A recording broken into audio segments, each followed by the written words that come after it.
Nero फाइब्रमा में ठंडी चीज खाने के लिए बोला जाता है, लेकिन गर्मियों के मौसम में लोग सोचते हैं कि उनको दही खाना है, लेकिन दही की तासीर जो होती है वो ठंडी ही होती है। लेकिन मैं दही के लिए आपको मना कर देता हूं कि दही आपको नहीं खाना है।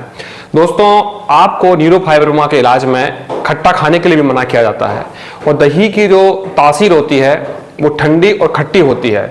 इसको खाने से बॉडी में एसिड की मात्रा ज्यादा बढ़ती है, अम्ल की मात्रा ज्यादा बढ़ती है, इसलिए आपको डेली दही नहीं खाना है।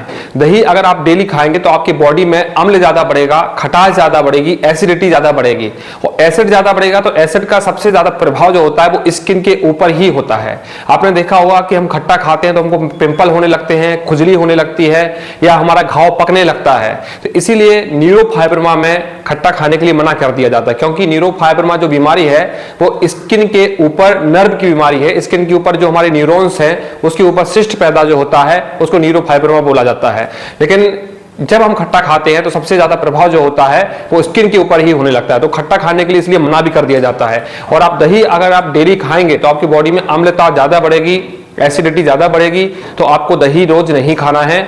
दही की तासीर ठंडी भी होती है, अगर आप इसको हफ्ते में एक बार खा लेते हैं तो कोई प्रॉब्लम नहीं होती, ये ठंडा करने का, डाइजेशन का काम करेगा। लेकिन अगर आप डेली दही खाएंगे तो आपको प्रॉब्लम होगी, इसलिए आपको दही डेली खाने के लिए मना किया जाता है। हफ्ते में एक बार आप दही खाएंगे, और वो भी दोपहर को खाएंगे, सुबह नहीं खाएंगे, क्योंकि सुबह जो खाली पेट दबा ली जाती है उसके बाद कोई भी खट्टा खाना नहीं खाया जाता है। तो आप सुबह नाश्ता में दूध रोटी ले सकते हैं, प्लेन दाल रोटी ले सकते हैं, और दही अगर खाना चाहते हैं तो दोपहर के खाना में आप दही ले सकते हैं, दही में आप शुगर भी डाल सकते हैं।